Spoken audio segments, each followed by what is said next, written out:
안녕하세요. 오늘도 사연 튜브를 찾아주셔서 감사합니다. 오늘의 사연 시작하겠습니다. 안녕하세요. 저는 얼마 전에 화려한 싱글로 돌아온 여자입니다. 이혼녀라는 소리는 듣고 싶지 않아서 화려한 싱글이라고 인사드렸는데 솔직히 아직도 믿겨지지가 않고 어색하기만 합니다. 여러분들도 공감하시겠지만 시댁과의 문제는 대한민국 며느리들의 공통된 고민거리죠. 작게는 용돈 문제부터 시작해서 크게는 명절, 제사 문제까지 예상치 못한 시댁과의 문제들 때문에 남편과 갈등이 빚어지기도 합니다. 사연 튜브에서 전해주는 다른 분들의 이야기를 들어봐도 각양각색의 시댁 문제들이 며느리의 골머리를 썩게 만드는 걸 보면 아직 우리나라 뿌리 곳곳에 남아있는 유교적인 사상은 어쩔 수 없는 것만 같네요. 남자는 하늘, 여자는 일하는 벌레. 여자는 무조건 시어머니 말에 복종해야 되고 여자는 임신해서 애만 잘 낳으면 그걸로 장땡이라고 생각하시는 분도 아직 많더라고요. 같은 여자 입장에서 내가 남자가 아닌 여자로 태어났다는 게 어떨 때는 한이 될 때도 있는 것 같습니다. 저 역시 이 시댁 문제 때문에 복장이 터지다 못해 입에 거품을 물 만한 경험이 있었는데요. 아마 제 사연을 들으시면 세상에 이런 시댁도 다 있구나 이러면서 혀를 차실지도 모르겠습니다. 사실 이런 문제를 공개한다는 게 부끄럽기도 하지만 근심을 푸는 장소라는 뜻을 가진 해우소처럼 이렇게라도 속 깊은 곳에 맺힌 응어리를 풀어볼까 합니다. 저는 결혼 전 어린이집의 교사였습니다. 담당하고 있는 애들은 물론 학부모들 사이에서도 친절한 오소리 선생님이라고 소문이 나 있었죠. 제 이름이 오소은이어서 애들이 붙여준 별명입니다. 아이들을 돌본다는 게 결코 쉬운 일은 아니지만 저에겐 천직 같은 직업이었어요. 천진한 아이들을 매일 보며 돌보는 일이 정말 즐겁고 보람찼거든요. 이유 없이 제게 친절한 오소리 선생님이란 별명이 붙은 게 아니랍니다. 세상 둘도 없이 친절하고 나긋나긋한 제 성격이 결혼과 동시에 와르르 무너졌다면 믿어지시겠어요? 하긴 가끔은 저조차도 믿어지지 않을 때가 있으니까 정말 기가 막힐 노릇이죠. 하지만 사실이에요. 전 상상을 뛰어넘는 시댁을 만난 덕분에 제 좋은 성격을 다 망치고 말았거든요. 남편은 중소기업에 다니던 건실한 남자였습니다. 친구 소개로 남편을 만나게 됐는데 첫인상이 참 마음에 들더라고요. 덩치에 비해 수줍어하는 모습도 귀여웠고 허세 하나 없는 진솔한 모습에 호감이 갔습니다. 그렇게 우리는 연인이 되었고 결혼을 전제로 만남을 이어갔죠. 연애를 하는 동안에도 그 남자는 절 단 한 번도 실망시키지 않았어요. 술을 좀 좋아한다는 건 있었지만 저도 술을 즐기는 편이었기에 그다지 문제가 될 거라는 생각은 들지 않았습니다. 그런 단점보다는 듬직하고 성실한 태도가 훨씬 더 크게 느껴졌죠. 그래서 전 연애를 1년 조금 넘게 하고 그 남자와 결혼을 결심했습니다. 하지만 결혼을 약속하고 난 이후부터 예비 시댁과의 문제가 불거졌는데요. 제일 먼저 발목을 잡은 문제는 바로 시댁의 집안 사정이었죠. 시댁 덕을 보면서 살고 싶은 마음은 눈꽃만큼도 없었지만 적어도 피해는 없어야 하잖아요. 하지만 규모가 큰 갈비탕집을 하다가 크게 망해버린 시댁의 집안 사정은 말도 못할 정도로 어려운 상황이었습니다. 시댁 식구들은 시부모 두 분과 시누이, 시아주버니, 남편까지 이렇게 5식구가 겨우 24평 남짓한 작은 집에서 살았는데요. 누구나 형편은 어려울 수 있지만 문제는 그런 시댁 상황을 저에게까지 전가시킨다는 것이었죠. 예비 시어머니는 저에게 단도직입적으로 말씀을 하시더라고요. 네가 우리 대경이랑 결혼하겠다는 건 말리지 않으마. 그런데 너도 알다시피 우린 너희들 결혼에 조금도 도움을 줄 수 있는 상황이 아니야. 결혼식은 물론이고 신혼집이랑 살림도 너희가 알아서 다 해야 해. 무슨 말인지 알겠니? 시어머니는 아들 결혼식에 단 한 푼도 도와줄 수 없다고 저를 붙들고 말씀하시더군요. 솔직히 저는 신혼집은 그렇다 치더라도 단 몇 푼이라도 도와주실 줄 알았습니다. 그놈의 아들. 보통 시어머니들은 아들을 최고로 여기시니까요. 하지만 그런 저의 생각은 착각일 뿐이었죠. 오히려 남편 앞으로 대출까지 받아서 근근히 생활을 하고 계셨더라고요. 이 사실을 알았던 것도 결혼 한 달 전에야 알 수 있었습니다. 어느 날 술이 잔뜩 취해서는 제게 본인 대출 빚이 얼마가 있고 한 달에 얼마씩 갚아가고 있다라고 고백을 하더군요. 다행히도 남아있는 빚이 얼마 되지 않아서 안심은 했지만 저는 단단히 남편에게 말을 해주었죠. 나랑 결혼한 이상 더 이상 시댁에 돈 들어가야 하는 일은 없어야 될 거라면서 말이죠. 당신 그런 얘기를 결혼 한 달 전에 말하는 사람이 어딨어? 아무튼 남아있는 돈이 800만 원 정도밖에 안 된다고 하니까 다행이긴 한데 앞으로 시댁에 도움 주는 일은 없어야 될 거야. 지금까지 당신 할 만큼 했어. 나랑 결혼하는 이상 이제 당신은 한 가정의 가장이야. 언제까지 시댁 힘들다고 도와주면 우리만 더 힘들어져. 그러니까 지금 선택해. 앞으로 돈 관리는 내가 할 거고 우리가 자리 잡을 때까지 대출이라든지 물질적인 도움은 주지 않는 걸로. 동의하면 결혼할 거고 동의하지 않으면 나 이 결혼 못 해. 에이, 말을 또 인정머리 없게 한다. 알았어, 걱정 마. 나도 우리 집에 당신 말처럼 할 만큼 했어. 이자 내는 것도 이제 지긋지긋하다. 앞으로 그런 일 없을 테니까 걱정 안 해도 돼. 그 대신 명절이나 생신 때는 용돈 양가 부모님께 조금씩 드리는 건 자식된 도리인 것 같아. 이건 괜찮지? 남편은 이렇게 호언장담하며 제게 약속을 하더군요. 제발 자기를 믿어달라면서 말이죠. 결국 우리는 작은 집에서 신혼생활을 하기로 했습니다. 사실 이것도 그렇게 나쁘진 않았어요. 처음부터 좋은 곳에서 시작하는 것보단 밑에서부터 차근차근 올라가는 것도 보람이 있겠다고 생각했거든요. 저희 친정 부모님도 저희를 응원해 주셨습니다. 부모님이라고 딸 자식이 좋은 집, 좋은 시댁 만나 잘 사는 모습을 왜 보고 싶지 않겠습니까? 속으로는 남편이 양에 차지 않는 모습으로 보였지만 다행히 반대는 하지 않으셨어요. 당신들도 결혼할 때 지하방 사글세부터 시작했다면서 젊을 때 열심히 살면 꿈은 이루어진다면서 헛짓거리 하지 말고 올바르게 살면 길이 보일 거라고 말씀해 주셨죠. 그러면서 저를 따로 불러서 선물을 주시더군요.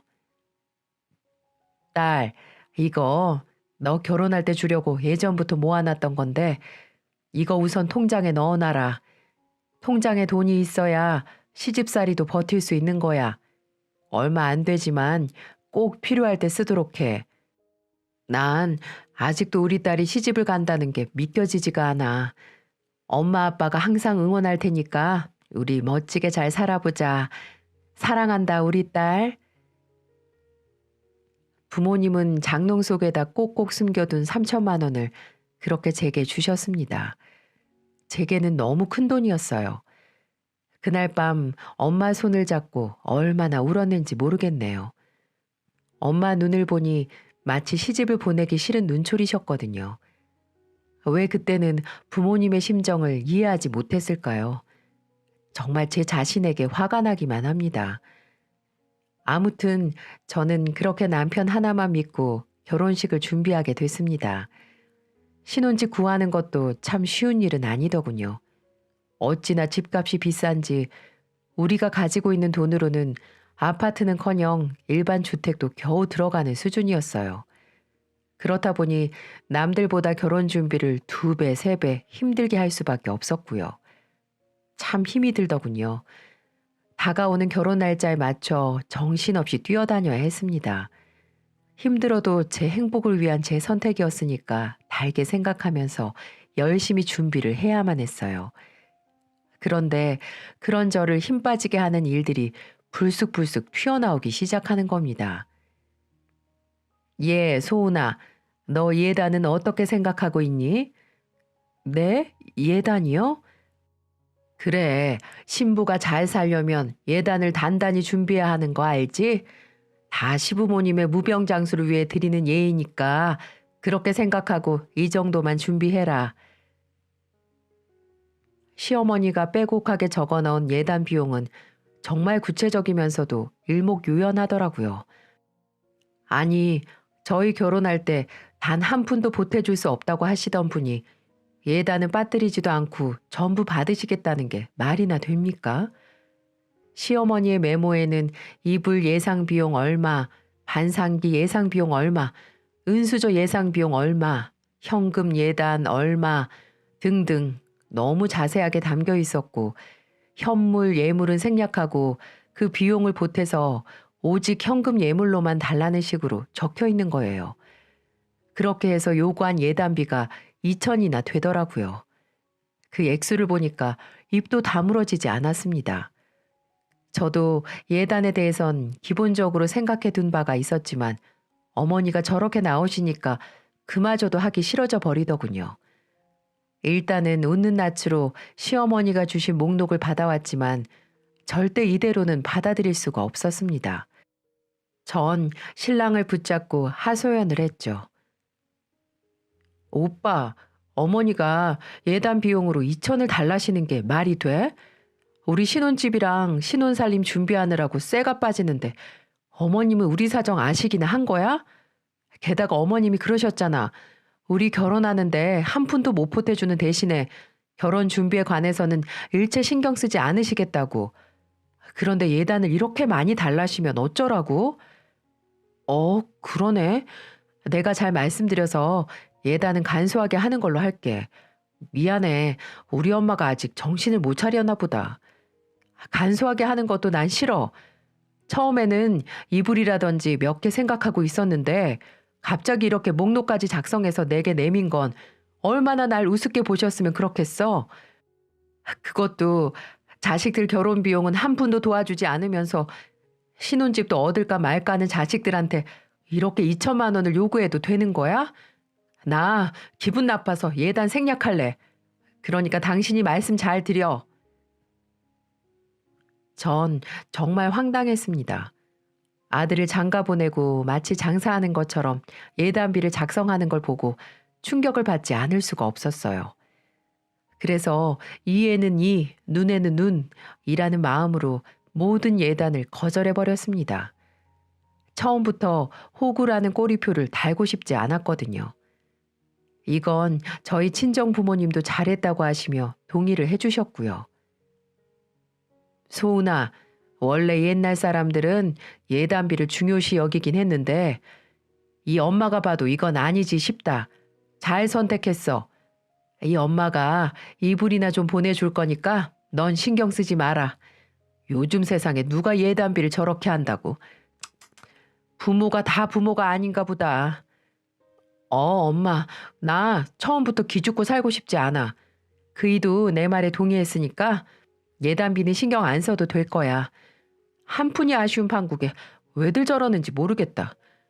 에휴, 참 결혼이 쉽지가 않네. 사람들 말 들어보니까 결혼 준비하면서 파혼하는 사람들 많다고들 하던데 그 심정 이해가 가. 대한민국 시어머니들 대체 왜 그러는지 모르겠어. 저는 이렇게 친정 부모님에게 하소연을 했습니다. 제 얘기를 진심 어린 마음으로 들어주는 유일한 분들이셨으니까요. 부모님도 제 의견에 힘을 실어주셨고 남편 또한 그랬기에 제가 조금이라도 힘을 낼 수 있었던 것 같습니다. 시어머니는 제가 그런 결정을 내리자 많이 서운하다는 표현을 하셨지만 그래도 어쩌겠어요. 바로 결혼식 날짜가 코앞인걸요. 결국 꼬리를 내리시고는 애써 담담한 척 행동을 하시더군요. 엄마가 보내준 이불을 받고서는 한참 동안 꽁에 있으면서 그런 표정들을 하니까 마치 어린애 같아 보였습니다. 그렇게 저는 우여곡절 끝에 새로운 인생을 시작한다는 기쁨보다 쓰린 마음을 부여잡고 결혼식을 하게 되었죠. 그래도 친정 부모님들은 제 미래를 축복해 주셨습니다. 돈 때문에 좋지 않은 감정이 남았던 시댁에도 최선을 다하기로 마음을 고쳐먹었죠. 돈이 미운 거지 사람들이 미운 게 아니라고 생각했습니다. 마음을 곱게 쓴 탓일까요? 전 결혼 5개월 만에 임신을 했고 건강하고 예쁜 딸아이를 출산했습니다. 아직도 귀한 손녀를 보며 기뻐하는 친정 부모님 모습이 제 눈에 선하네요.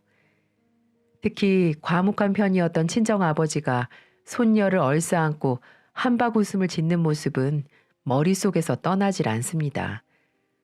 그런 손녀가 겨우 머리를 들고 기어 다닐 수 있을 때쯤 아버지는 췌장암이 발견돼 투병 생활을 하셨고 모질고 독한 항암 치료를 몇 번이나 견디면서도 삶에 대한 의지를 꺾지 않으셨어요.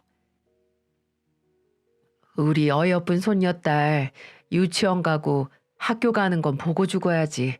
운동회도 가고 소풍도 따라가서 맛있는 것도 사주고 그래야지. 친정 아버지는 병원에 누워 계시면서도 제게 그런 말을 입버릇처럼 하셨어요. 저도 그런 아빠가 분명 병을 털고 일어날 수 있을 거라고 믿었죠. 하지만 하늘도 무심하시죠. 결국 아버지는 손녀가 유치원에 가는 걸 보지도 못하고 세상을 뜨고 말았습니다. 흔히들 회복하기 어려운 환자를 두고 마음의 준비를 하라는 말을 하지 않습니까? 저희 식구들도 의사에게 그런 말을 들었죠. 그래서 호스피스 병동이며 납골당이며 여러모로 준비를 하면서 마음을 다잡고 있었는데요.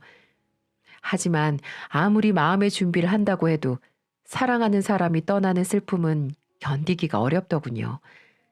장례를 치르는 내내 영정사진 속에 웃고 계신 아버지를 볼 때마다 무척 힘이 들었습니다. 그런데 말이에요. 친정아버지 장례를 치르는 내내 시댁 식구들이 코빼기도 보이지 않더라고요. 발인 날이 다 되어가는데도 시어머니며 시아버지, 시누이나 시아주버니까지 단 한 명도 볼 수가 없었어요. 너무 이상한 생각이 들어서 남편에게 물었죠. 오빠, 왜 어머님 아버님이 오시질 않지? 무슨 일 있으신가? 아, 사실 하도 정신이 없어서 당신한테 미리 말을 못했는데 엄마는 사돈 장례에는 원래 참석하지 않는 게 관례라고 하던데 어른들은 그렇게 생각하나 봐. 그러면서 나보고 사위 노릇 잘하라면서 말씀하시고 끊으시더라고. 어?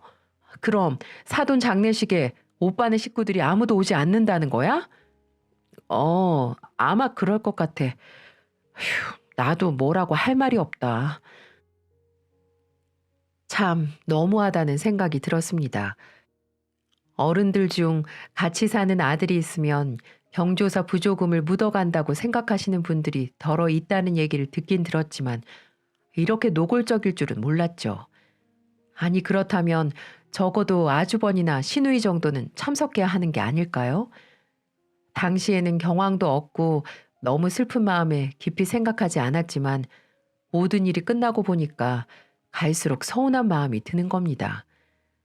그래도 어쩌겠습니까? 시부모님께 찾아가서 따져 물을 수도 없고요. 나중에 어머님이 지나가는 말로 이렇게 말씀하시더라고요. 서운하게 생각하는 거 아니지?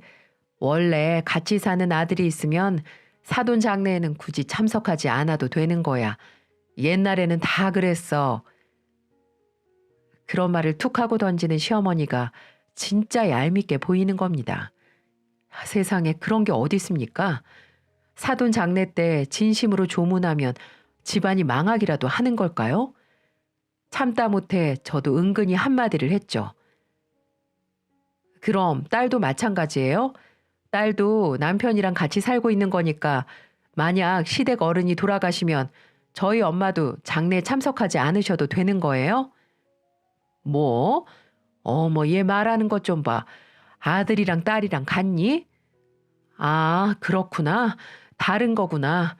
그럼 만약 아가씨가 결혼하고 그 사돈댁에 상이 나면 어머님, 아버님은 꼭 참석하시겠네요? 뭐? 그렇지. 얘는 그런데 재수없게 자꾸 죽는 얘기를 해. 부정타게. 시어머니는 벌개진 얼굴로 말끝을 흐리더라고요. 제가 따져 물으니까 내심 찔리신 거죠 뭐. 사실 남편의 여동생인 아가씨는 결혼을 앞두고 있었습니다. 은행을 다니는 남자라는데 시어머니는 아주 괜찮은 사윗감을 들이게 생겼다면서 무척 좋아하셨죠. 아마 그 남자가 시댁으로 인사를 드리러 올 예정인가 봅니다. 시어머니가 제게 이렇게 말하더군요. 아무튼 소은아, 다음 주말에 시간 비워둬라. 은행원 사이가 인사드리러 온다고 하니까 이것저것 음식을 좀 준비해야 하지 않겠니? 네? 제가요? 그럼 너 말고 누가 하니? 네가 우리 집 맏며느리인데. 아니, 아가씨가 결혼을 하는데 왜 제가 음식을 준비해요? 제 사윗감이 아니라 어머니 사윗감이잖아요. 뭐? 지금 그럼 이 시애미 보고 음식 준비를 하라 그 말이냐? 제가 도울 순 있지만 제 일은 아니라는 말씀이죠, 어머니. 아유, 네가 뭔가가 단단히 꼬였구나, 꼬였어. 너 다시는 이 시애미 안 볼 생각이니?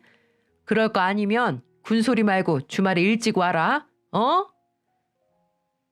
아주 협박이나 다름없었죠. 분위기가 하도 쎄해서 일단은 두고 보자는 심정으로 그냥 넘어갔지만 전 그런 시어머니 말에 순순히 따를 생각이 없었습니다. 그리고 신우이의 예비 신랑이 인사를 하러 온 날이 다가왔습니다.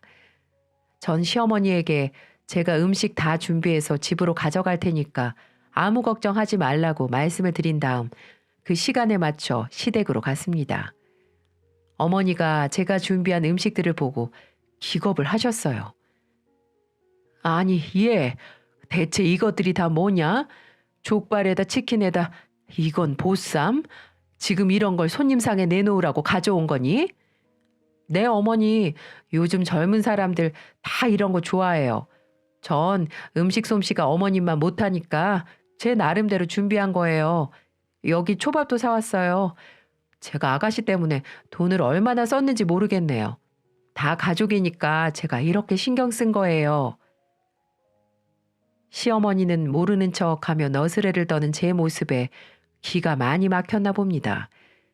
하지만 이내 손님이 도착한 바람에 제게 더 이상 뭐라고 하지는 못하셨죠. 결국 처음 예비사위가 오던 날 배달 음식으로 상에 내놓은 상황이 되고 말았죠. 얼마나 그 상황이 웃기던지 제가 이런 건 시어머니에 대한 며느리의 작은 복수라고 해야 할까요?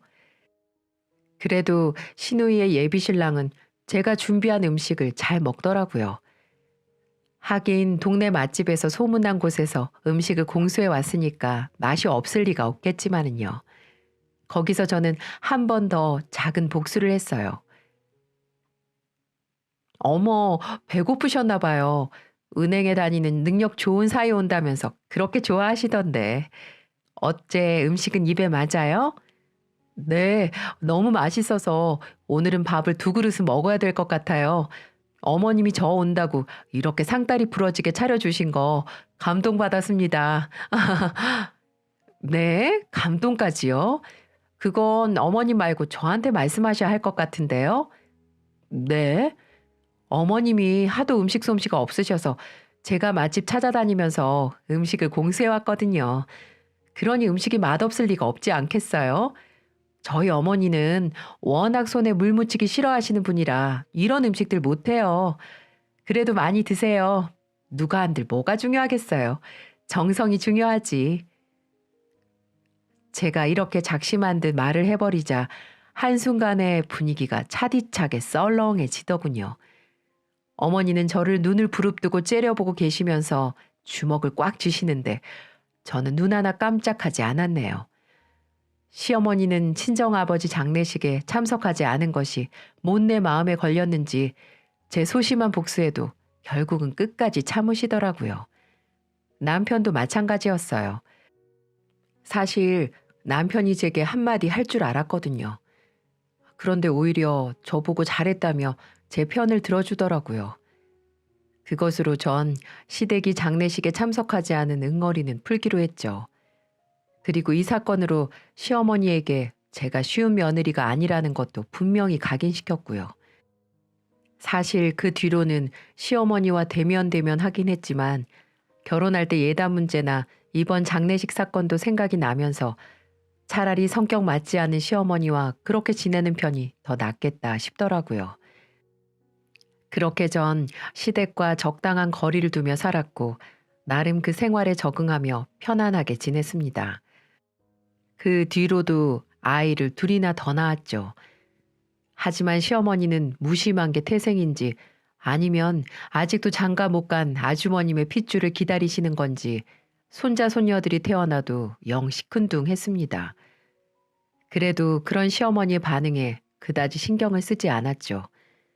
아이 셋을 키우며 사는 일상도 정신없이 바빴고 어차피 우리 인생은 우리가 사는 거지 시부모님이 대신 살아주는 게 아니니까요. 그러던 어느 날 저희 집에서 식사를 함께 하던 시어머니가 남편에게 엉뚱한 말을 하지 뭡니까? 예, 거기 번화가 사거리 알지? 마침 좋은 자리가 하나 났는데 네 형이 큰맘 먹고 호프집을 해본단다. 대경이 너도 알잖냐.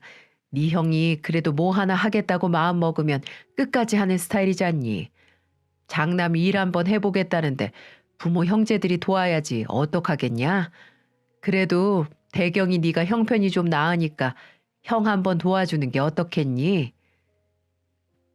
시모 말은 그러니까 백수 아주버니가 호프집을 하려고 하니 우리 보고 자금을 빌려달라는 말이었어요. 전 화들짝 놀라고 말았죠. 한두 푼도 아니고 억소리가 나니까 당연히 놀랄 수밖에요. 아무리 형님이라지만 저희가 돈을 쌓아놓고 사는 것도 아니고 뻔한 남편 월급에 애를 셋이나 키우는데 그만한 돈을 어떻게 빌려주냐고요. 그리고 아주버니는 마음만 먹으면 끝까지 하는 스타일이 아니라 한 군데 직장을 6개월도 버티지 못하고 그만둬버리는 참을성이 부족한 스타일이거든요. 어머니, 그게 무슨 말씀이세요? 저희가 그만한 돈이 어딨다고요. 너희야 집도 있고 대경이도 직장 생활 오래 했으니까 대출이 나오지 않겠니? 이자는 큰애가 잘 챙겨준다니까 이번 한 번 돕는 걸로 하자. 아니요, 어머니. 그걸 왜 어머니가 결정하세요? 그리고 아주버니가 장사를 하는데 왜 우리가 빚을 져야 해요? 이건 정말 아니지 않아요? 그럼 형제끼리 도와야지 누가 돕겠니? 자금이 없으면 장사를 하지 않는 게 맞죠. 그리고 아무리 형제라지만 그렇게 큰 돈을 빚까지 내서 어떻게 도와드려요? 너는 꼭 그렇게 매정하게 말을 해야 속이 시원하니? 잘 나가는 동생이 형 좀 도우면 어때서 그래? 그렇게 잘 나가는 동생 아니고요. 애를 셋이나 책임져야 하는 가장이에요, 어머니. 어머니는 똑같은 자식인데 왜 저희한테만 내놓으라고 하세요? 뭐라고? 내가 언제 내놓으라고 했니? 자리 잡을 때까지만 그깟 돈 좀 빌려주는 게 그렇게 못할 일이냐? 네, 그깟 돈 그럼 어머님이 빌려드리세요. 저희는 절대 그 돈 못 빌려드려요. 사정도 안 되고요. 그래, 됐다 됐어. 독한 마누라 때문에 형제 사이 이렇게 점점 멀어지겠구나. 네가 이래서 어디 대경이가 눈치 보여서 살겠니? 시어머니는 제게 독서를 쏟아내곤 집으로 돌아가셨어요. 솔직히 좀 더 부드럽게 거절할 수도 있었겠지만 아마 그랬다면 어머니는 절대 포기하지 않았을 거예요. 그리고 마음 약한 남편이 덜컥 빌려줄까봐 그래서 일부러 더 세게 말한 것도 있습니다. 아니나 다를까 남편이 제게 불만을 토로하더라고요. 여보, 엄마가 그냥 물어보신 건데 왜 그렇게 야박하게 굴어? 엄마 서운하시겠다. 야박하다니, 이건 야박하다고 하는 게 아니라 단호하게 말씀드렸다고 하는 거야. 그럼 오빠는 아주버니한테 그렇게 큰 돈을 빌려줄 생각이야? 아니, 그런 게 아니라. 그럼 오빠도 정신 똑바로 차리고 아닌 건 아니라고 말씀드리란 말이야. 지금까지 결혼 생활 하는 동안 우리에게 숟가락 하나 사주지 않았으면서 왜 이렇게 원하느냐 말이야. 그렇다고 우리가 가끔 용돈을 안 드리는 것도 아니잖아. 이젠 하다 안 돼서 아주버님까지 챙기라고? 난 절대 그렇게는 못해. 당신도 아무리 자식이라지만 호구되기 싫으면 가만히 있어. 남편은 이렇게 제가 못을 박으니 알았다고는 했습니다. 하지만 제게 제대로 뒤통수를 때리더군요. 정말 이 지긋지긋한 집구석. 결국 아주버니는 호프집을 열었습니다. 아마 시어머니가 살고 있는 집을 담보 잡혀서 빌려드린 모양입니다. 그때는 시댁에 빚이 없는 상태였기에 통 크게 아주버님을 밀어주는 걸로 보였습니다. 우리가 결혼할 때는 단 한 푼도 내주지 못하겠다고 선언하시던 분이 장남 사업 자금은 금세 나오는 꼴이 참 씁쓸하더라고요. 하지만 절대 돈을 빌려주지 않아야 한다는 제 생각은 여지없이 딱 들어맞았습니다. 어느 날 형 전화를 받은 남편이 제게 넌지시 말해주더라고요. 에휴, 형 가게 접는다는데? 뭐? 벌써? 아직 2년도 안 됐잖아. 그렇긴 한데 형 말로는 수지 타산이 너무 안 맞나 봐. 월세도 너무 비싸고 인건비에다가 물건값 이것저것 제외하면 마이너스가 큰가 봐. 아무리 팔아도 적자만 난다는 거야. 직원도 줄여보고 자기가 주방도 들어가 보고 했는데도 인건비 건지기도 힘든가 보더라고. 거봐, 내가 뭘 했어. 아주버님은 장사할 스타일이 아니라니까. 그리고 요즘 시국에 장사하는 사람이 어딨어? 내가 그렇게 말릴 때 들었어야지. 아유, 큰일 났네. 그 가게 여느라고 돈이 상당히 많이 들어갔을 텐데. 아주버님의 호프집은 2년을 버티지 못하고 폭삭 망해버리고 말았습니다. 제법 목이 좋은 곳에 자리를 잡았지만 그만큼 새도 비쌌고요. 사람한테 사근사근하고 친절해야 단골도 생기고 하는 건데 제가 본 아주버님의 성격으론 어림도 없는 일이었죠. 인테리어며 권리금이며 들어간 돈은 상당한데 이건 뭐 투자 금액의 절반도 건지지 못했답니다. 그 덕에 어머님은 매달 불입해야 할 이자에 허덕일 수밖에 없었죠. 나쁜 일은 한꺼번에 닥친다고 했던가요? 아주버님의 사업이 망하자마자 시누이가 이혼했다는 소식이 또 전해졌습니다. 은행원 사위를 뒀다고 좋아했던 어머님에겐 하늘이 무너지는 소식이었죠. 시누이는 성격 차이 때문에 못 살겠다고 떠들었지만 음주 가무 좋아하고 개떡 같은 성격을 가진 시누이를 어떤 남자가 잘 받아줄 수 있었을까요? 안 봐도 비디오였습니다. 그 뒤로 저도 시댁을 몇 번 들여다봤습니다만 그 좁아터진 집에서 시부모님과 아주버니 그리고 다시 돌아온 시누이까지 복작복작 지내고 있더군요. 다 큰 자식들을 다시 키워야 하는 시부모님 심정은 어땠을까요? 참 한심하기 짝이 없더군요. 저희 집하고 참으로 비교가 되더군요. 저희 친정집은 48평형 아파트인데요. 아버지가 돌아가시고 난 뒤 어머니와 남동생 둘만 살고 있었거든요.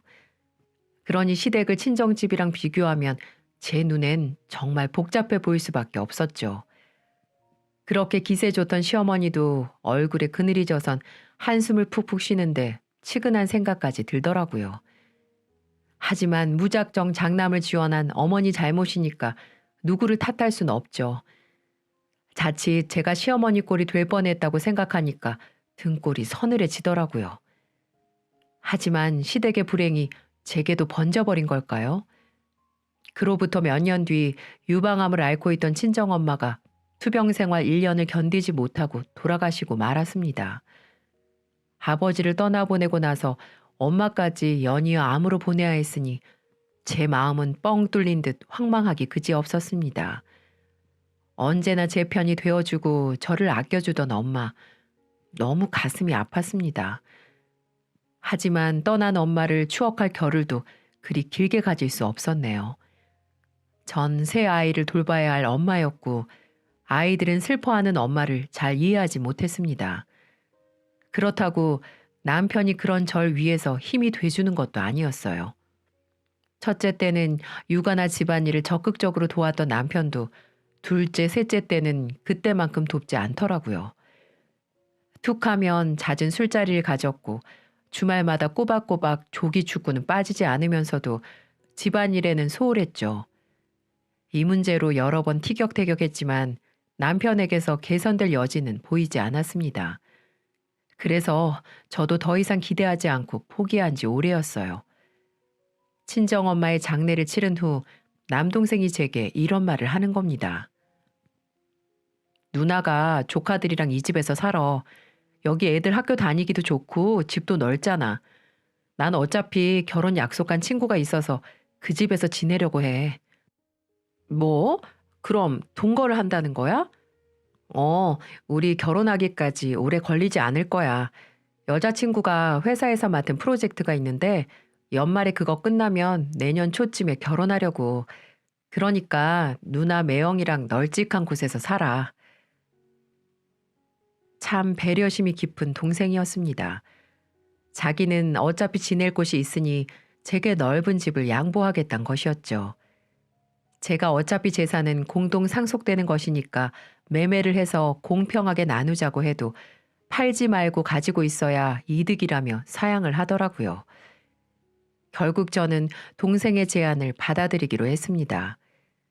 조금 있으면 애들이 커서 사춘기가 접어들 텐데 공부방도 하나씩 만들어주고 싶었거든요. 나중에 동생이 결혼을 하게 되면 마땅한 재산을 나누어 주기로 했고요. 이런 사실을 남편에게 알려주니까 남편도 무척 좋아하더군요. 이제 애들 데리고 더 넓은 집에서 살 수 있으니까 싫을 이유가 하나도 없었죠. 그래도 남편이 대놓고 좋아하니까 왠지 모르게 서글픈 생각이 들더군요. 남편의 머릿속엔 장모가 세상을 떠났다는 슬픔보다는 큰 집이 생겼다는 기쁨이 더 큰 것처럼 보였습니다. 어쨌든 현실은 현실이니까 씁쓸한 감정을 삼키고 이사 준비를 하고 있었습니다. 그러던 중 시어머니가 저희 집에 박스를 몇 개씩이나 들고 찾아오셨더라고요. 전 이 모습을 보고 기함을 하고 말았습니다. 어찌나 사람이 이렇게 간사한지. 엄마 장례식에도 안 온 양반이 집을 큰 곳으로 옮긴다고 하니까 쥐새끼처럼 찾아오더군요. 어머니, 들고 오신 게 뭐예요? 이거 한약인데 애들이랑 너희들 먹으라고 좀 지었다. 한약이요? 갑자기 웬 한약이에요? 내가 잘 아는 한의원이 있는데 성장기 어린이한테 좋은 약을 좀 달랬더니 이거만한 게 없다면서 지어주더구나. 약 지은 김에 대경이랑 네 것도 한 채씩 지었지.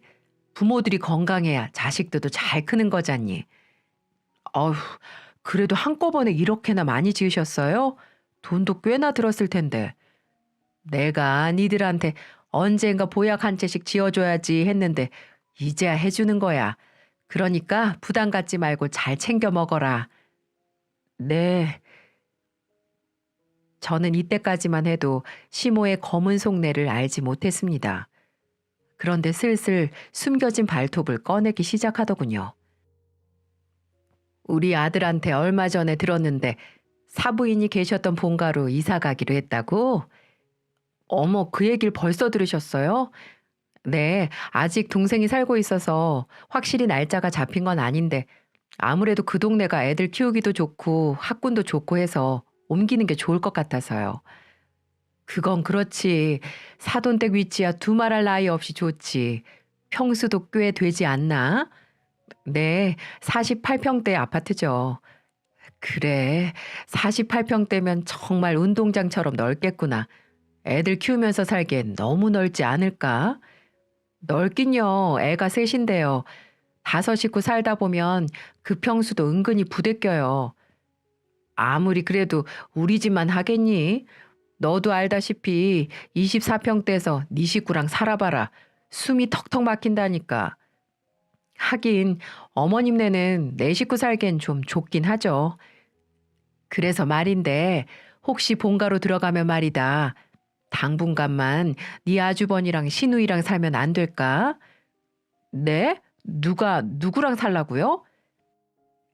네 아주버니랑 시누이 말이다. 그곳에서 좀 살면 안 되겠냐고. 너희들 집이 대궐처럼 넓으니까 한두 명쯤 같이 살아도 괜찮지 않겠니? 아, 그렇다고 영원히 데리고 살라는 말은 아니고 걔네들이 그쪽에서 좀 직장도 잡고 자리 잡을 때까지만이라도 말이다. 어머니, 그게 무슨 소리예요? 그러니까 저보고 아주버니랑 아가씨를 모시고 살란 말이에요? 한 집에서요? 사돈댁 집이 방이 4개가 아니냐. 너희 부부가 방 하나 쓰고 애들 셋 한 방 쓰면 방이 2개나 남잖니. 그러면 걔네들 방 하나씩 쓰면 되잖아. 전 시어머니가 농담처럼 말씀하시는 줄로만 알았습니다. 저희 집이 방이 4개든 5개든 왜 40이 넘는 아주버니와 시누이를 데리고 살라는 건지 이해가 되질 않았어요. 하지만 어머님은 진심이었습니다.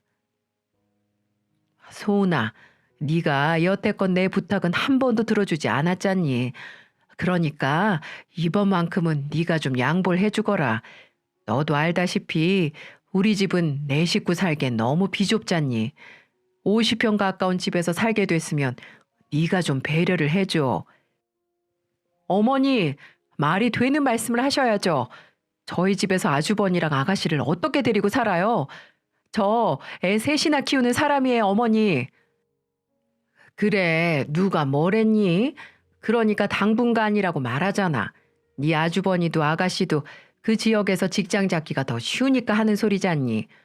넌 어떻게 된 애가 잘 들어보지도 않고 도끼눈부터 뜨고 그래. 그게 그 말이지 뭐예요. 두 사람이 직장 잡고 자리 잡을 때까지 모시고 살라는 게 말이나 되는 얘기예요? 어머니, 대체 저한테 어디까지 바라시는 거예요? 얘가 정말 네가 언제 내가 바라는 거 시원하게 해준 적이라도 있어? 누가 들으면 잘난 며느리가 나 호강시켜준 줄 알겠다 얘. 어머니, 제발 좀 그만하세요. 무슨 말 같지도 않은 말씀을 자꾸 하시는 거예요? 뭐? 말 같지도 않은 말? 넌 아니면 아닌 거지. 시애미한테 못하는 말이 없어? 어쩐지 한약을 지어왔다 싶었습니다. 결국 어머니는 언감생심 이런 엄청난 걸 요구하기 위해서 약을 준비한 겁니다. 물론 그 약 정도로는 제게 먹힐 리가 없지만은요. 하지만 전 시어머니의 이런 태도에 정말 진절머리가 났어요. 대체 제가 전생에 무슨 죄를 지었길래 이런 시어머니를 만나서 마음고생을 해야 하는지 이해할 수가 없었습니다. 저는 남편이 퇴근하자마자 시어머니의 어처구니 없는 제안을 얘기했죠. 그런데 길길이 날뛰어야 할 남편이 이상한 태도를 보이는 겁니다. 엄마 말이 맞긴 하지. 집이 좁긴 좁잖아. 엄마 말대로 그렇게 해주자. 집안일도 시누이랑 같이 하면 당신도 좀 덜 수고롭고 말이야. 안 그래? 뭐야? 그걸 지금 말이라고 해? 그러니까 나보고 두 분을 모시고 살란 말이야? 지금 당신 진심으로 말하는 소리야?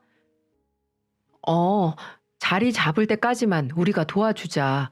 가족 좋다는 게 뭐야? 뭐? 가족 좋아하시네. 도움은 하나도 안 되고 피해만 주는 게 가족이야? 열받게 하지 마라. 아니면 말고. 아, 그럼 이러면 어때? 여기 우리 집 있잖아. 우리가 이사 가면 지금 우리 살던 집 전세 주지 말고 형 살라고 하면 어때? 이건 괜찮지. 우리 집 장남이잖아. 뭐라고? 이 집 내가 대출받아서 내 명의로 산 거야. 잊었어? 이 집을 왜 내가 아주버니께 줘야 하는데? 정말 말이면 단 줄 알아? 내가 열받게 하지 말라고 말했지.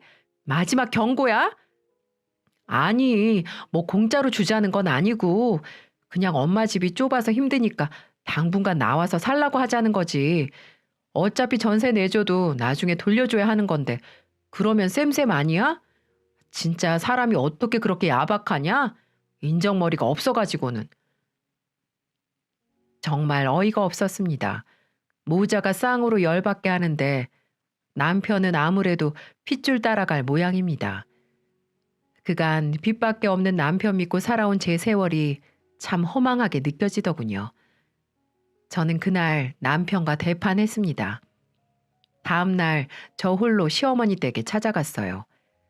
대문을 여신 어머니가 놀란 토끼 눈을 뜨고 절 쳐다보더라고요. 집에는 아주버니와 시누이도 함께 있더라고요. 아니, 네가 연락도 없이 웬일이니? 드릴 말씀이 있어서요. 그래? 일단 들어오너라. 아니요. 그냥 여기 서서 말씀드릴게요. 모두에게 해당하는 사항이니까 잘 들으세요. 모두의 시선이 현관에 서 있는 제게 집중됐어요. 전 딱 부러지는 목소리로 분명히 말씀을 드렸죠. 저 애들 아빠랑 이혼하기로 했습니다. 이제 빈대 붙는 시댁 식구들도 진절머리 나고요. 그런 식구들을 감싸는 애 아빠도 지긋지긋하네요. 저희가 살던 집도 제가 마련한 거니까 남편에겐 화장실 변기 하나도 내줄 필요가 없고요. 저희 친정엄마께 상속받은 재산도 전부 제 앞으로 되어 있으니까 혹시라도 눈독 들일 생각이라면 접으시는 게 좋을 겁니다. 이제 앞으로 우리 남남이니까요. 뭐? 이런 싸가지 없는 것이 어디서 말을 짓거리는 거야? 시모는 이렇게 말을 하면서 제 뺨을 때리려고 하더군요. 저는 그 모습을 보고 시모 손을 낚아채서 힘껏 잡아당겨 버렸습니다. 아, 이거 안 놔? 어디서 시애미에게 폭력을 쓰는 거야? 누가 제 시어머니예요? 전 당신 같은 시어머니 둔 적 없어요. 이제 안 한다고요. 어디서 함부로 손찌검을 하려고 하세요? 저 열받게 하지 마세요. 저 눈 돌아가면 무섭습니다. 아시겠어요? 저는 이렇게 큰 소리를 치며 이혼을 선포하고 문을 박차고 나와버렸네요. 그리고 저는 곧바로 변호사를 선임해 이혼 소송을 진행했습니다. 남편도 혼자서 애들 키우는 게 힘든지 순순히 양육권을 넘겨주더군요. 그 전에 제게 잘못했다고 애걸복걸하며 무릎까지 꿇어가며 애원했지만 제 마음이 변하지 않는다는 걸 안 남편은 결국 저를 놓아줄 수밖에 없었습니다. 그리고 이 남편이 제게 어떤 걸 사기쳤냐면요. 아주버님 가게 하실 때 저 몰래 5천만 원을 빌려줬더라고요. 그동안 제게 숨기고 아주버님 대출 원금과 이자를 내고 있었던 거였어요. 어휴, 이것만 생각해도 제 속이 터지네요. 이것뿐만이 아니라 시누이 카드값도 몰래 내주고 있었던 거 있죠? 결국 나중에 들통이 날 걸 왜 제게 숨겼는지 모르겠어요. 부부 사이에 이렇게 속이고 살아도 되는 건가요? 결국 지금은 대출이자 내는 것도 힘들어 매일 술을 달고 산다고 하더군요. 한마디로 폐인이 돼버린 거죠. 정말 지금은 이혼은 했지만 생각만 해도 지긋지긋합니다. 지금은 전 시댁집에서 5식구가 함께 살고 있다고 하네요. 처음으로 시부모님들이 불쌍하다는 생각이 들었습니다. 다 키운 자식들 2명은 이혼하고 1명은 사업망에 산거지들처럼 되어 있으니 저는 그런 지옥 같은 터널에서 살아 돌아온 것만 같아 얼마나 다행인지 모르겠네요. 결국 제 결혼 생활은 뜻밖의 파경을 맞았지만 솔직히 그러고 나니까 너무 속이 후련하더라고요. 현재 저는 엄마가 남겨주신 집에서 애들과 함께 잘 살고 있습니다. 혼자 키우기 힘들지 않냐고요? 네, 힘들죠. 하지만 이혼 전보다 훨씬 편하고 좋습니다. 대한민국의 엄마들은 강하잖아요. 악착같이 잘 키워서 시부모님 자식들처럼은 만들지 않을 겁니다. 이렇게 생각하니까 전 시댁이 저의 롤모델이네요. 좋은 쪽으로 말고 안 좋은 쪽으로요. 나이 먹어도 저는 그렇게는 살고 싶지 않습니다. 제 속 터졌던 이야기는 여기까지예요. 여러분들은 제 이야기 어떻게 들으셨나요? 아마 이 사연 들으신 분들은 그래도 시댁도 가족인데 도우면서 살면 되지 굳이 이혼까지 하냐고 말씀하실 분도 계실 텐데 아마 같이 살아본 분들은 그렇게 말씀하지 못하실 것 같네요. 제가 여기에 적은 남편에 관한 내용들은 극히 일부분들이니까요. 비록 지금은 이혼녀라는 꼬리표를 달았지만 아이들 엄마로서 열심히 살아가려고 해요.